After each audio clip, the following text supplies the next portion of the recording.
ओम शांति। प्रभु मिलन का दिन हम सभी को बाबा की विशेष एनर्जी देने वाला, हम सभी को उसके वरदानों से भरपूर करने वाला, उसकी उपस्थिति का आभास कराने वाला होता है। सवेरे उठते ही अपने को इस खुशी में, इस स्मृति में स्थित कर दें कि परमधाम से ज्ञान सूर्य अपनी किरणें मुझ पर डाल रहा है, मुझे निहार रहा है, प्यार भरी दृष्टि दे रहा है, मुझे कुछ कह रहा है। ये बाबा मिलन का दिन बाबा की उपस्थिति का दिन होता है। कई लोग सोचते हैं बाबा तो आते नहीं साकार में, क्या करेंगे मधुबन शांतिवन जाके। उनका सोचना एक तरह से उनके ढंग से ठीक है, परंतु उस दिन बाबा की उपस्थिति रहती ही है। और उस दिन जो यहाँ पर आते हैं उन्हें विशेष एनर्जी भी उनसे मिलती है। जिन्होंने कमज़ोर संकल्प कर लिया कि वहाँ भी टीवी पे देखना, यहीं देख लेंगे, वो उस विशेष एनर्जी से वंचित रह जाते हैं। इस बात का सभी को ध्यान रखना है। बाबा के दिन सुंदर स्थिति बनाएंगे।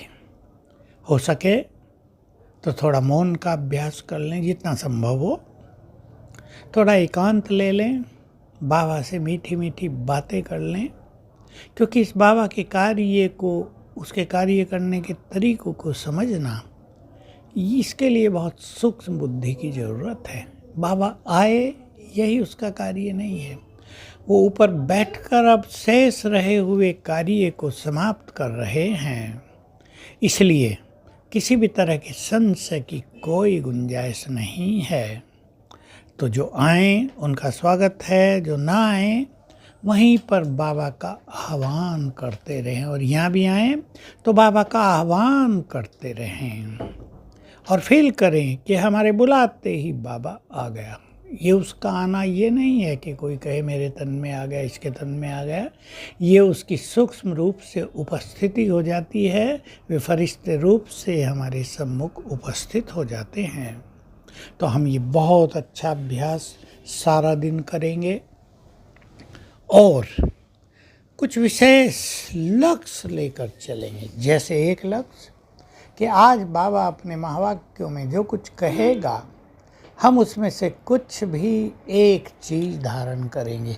चाहे वो धारणा की बात हो, चाहे वो सुंदर अभ्यास की बात हो, हमें इस चीज़ पे थोड़ा अटेंशन देना है। जब बाबा का वो समय आ जाए, आह्वान करेंगे, सभी अपनी अच्छी स्थिति बनाएंगे, उस समय को महत्व देंगे थोड़ा। ये नहीं कि चलते फिरते कामकाज करते भी बाबा की मुरली सुन रहे हैं, वो सुनने का कोई ज़्यादा अर्थ नहीं होता है।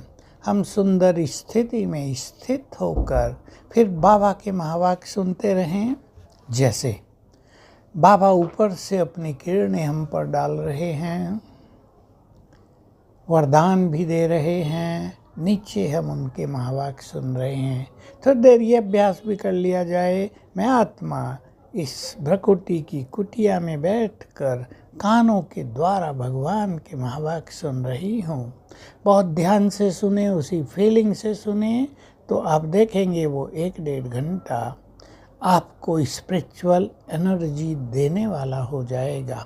और बहुत अच्छी प्रैक्टिस कर लें, नोट कर लें कुछ बात कि बाबा की मुरली से आज मुझे ये बात धारण कर लेनी है।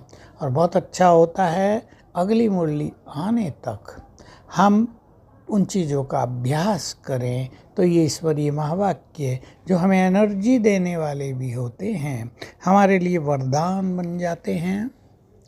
और उस टाइम भी स्वयं में बहुत अच्छी एनर्जी फील होती है।